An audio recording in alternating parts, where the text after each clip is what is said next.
MSME sector जो है वो किसी भी कंट्री की इकोनॉमी का बैकबोन होता है और इस कोरोना पैंडेमिक में सबसे ज्यादा नुकसान एमएसएमई सेक्टर को हुआ है और उसके रिवाइवल के लिए गवर्नमेंट ने बहुत सारे पैकेजेस अनाउंस किए हैं। उनमें से एक है 3 लाख करोड़ का कोलैटरल फ्री लोन। तो आज हम इसी पे बात करने वाले हैं। मैं हूं आपका दोस्त रोहित, स्वागत करता हूं आप सबका टेकी पंडित में।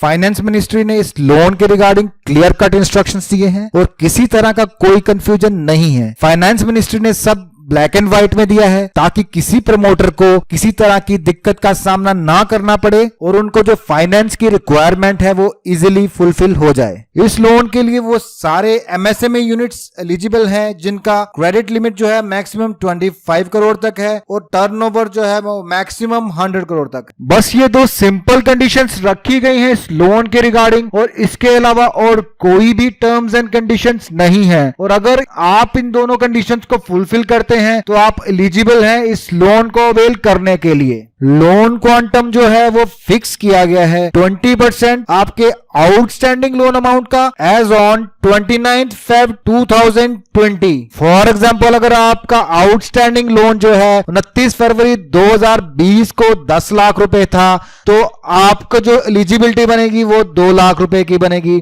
तो अकॉर्डिंगली आप 29 फेब 2020 के अपने आउटस्टैंडिंग लोन अमाउंट से अपना क्वांटम कैलकुलेट कर सकते हैं और उस अमाउंट की अपने बैंक से डिमांड कर सकते हैं। इस लोन के लिए किसी भी तरह की कोलैटरल सिक्योरिटी की बैंक डिमांड नहीं कर सकता। ये क्लियरली बताया गया फाइनेंस मिनिस्ट्री के द्वारा कि एडिशनल कोई सिक्योरिटी नहीं दी जाएगी, जो एग्जिस्टिंग सिक्योरिटी है वही रहेगी और उसी सिक्योरिटी पे ये एडिशनल अमाउंट डिसबर्स किया जाएगा। इससे प्रमोटर जो होगा वो आसानी से अपना रिक्वायर्ड लोन अमाउंट अवेल कर पाएगा और उस पे किसी तरह का कोई बर्डन नहीं होगा कि एडिशनल सिक्योरिटी को अरेंज करने का, और इससे प्रमोटर को काफी बेनिफिट होगा।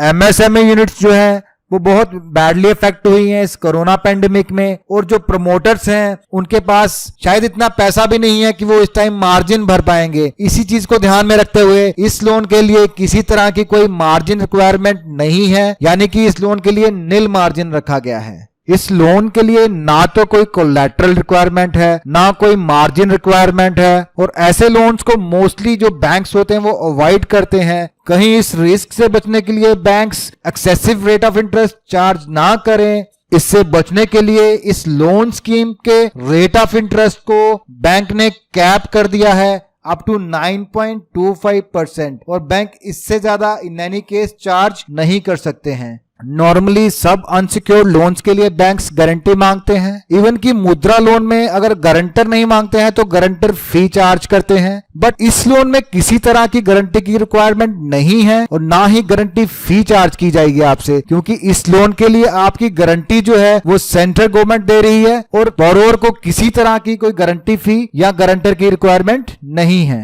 इस लोन की रीपेमेंट के लिए जो पीरियड रखा गया है वो है 48 मंथ्स यानी कि 4 इयर्स। तो 4 इयर्स में आपको principal along with your interest repay करना होगा।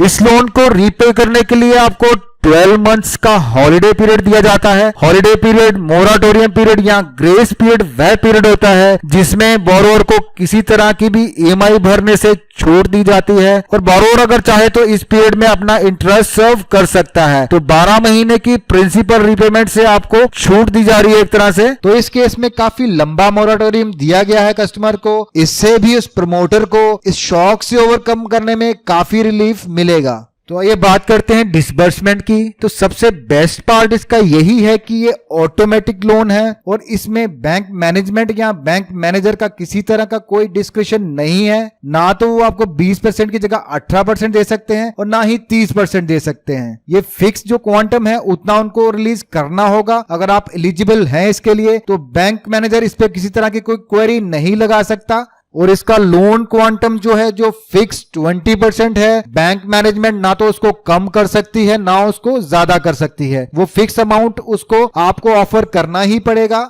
और हाँ, एक बात और है, ऐसा नहीं है अगर आपको लोन की रिक्वायरमेंट नहीं है तो बैंक आपको जबरदस्ती लोन दे देगा, ऐसा कुछ भी नहीं है। जब आप बैंक के पास जाके इस लोन की डिमांड करेंगे तभी बैंक आपको ये लोन डिसबर्स करेगा। तो ऐसा नहीं है कि ऑटोमेटिकली आपको जबरदस्ती लोन दे दिया जाएगा। अगर आपको पैसे की जरूरत है तो आप बैंक में विजिट करें और इजीली इस लोन को अवेल करें। और लास्ट में एक जरूरी बात और, ये जो लोन है ये इंडेफिनिट पीरियड के लिए नहीं है, ये फिक्स डेट के लिए है। 31 अक्टूबर 2020 इसकी लास्ट डेट है। तो ये लोन तब तक ही लास्ट करेगा, या जब तक इस फंड में पैसा रहेगा तब तक ये डिसबर्स होता रहेगा। उसके बाद ये लोन स्कीम खत्म हो जाएगी। और अगर आपको लगता है आप इस लोन स्कीम के लिए एलिजिबल हैं और आपको पैसे की रिक्वायरमेंट है तो आप जल्दी से जल्दी विजिट कीजिए, क्योंकि ये first come first serve basis पे है और ये परमानेंट लोन स्कीम नहीं है। ये जो लोन स्कीम है बिल्कुल सिंपल और हेजल फ्री है, क्रिस्टल क्लियर इंस्ट्रक्शंस दिए गए हैं। तो हम आशा करते हैं कि इस लोन से एमएसएमई सेक्टर को उभरने में काफी मदद मिलेगी और हमारे देश की इकोनॉमी जल्दी से जल्दी इस टर्मोइल से बाहर आएगी। आई होप मैंने स्कीम से रिलेटेड आपको सारे डिटेल्स समझा दिए हैं। इन केस फिर भी अगर आपके कोई डाउट्स हैं तो आप मुझे टेक्स्ट कर सकते हैं नीचे चैट बॉक्स में। और अगर आपको ये वीडियो पसंद आया हो तो वीडियो को लाइक करें और मेरे चैनल को सब्सक्राइब करें। वीडियो देखने के लिए बहुत बहुत धन्यवाद।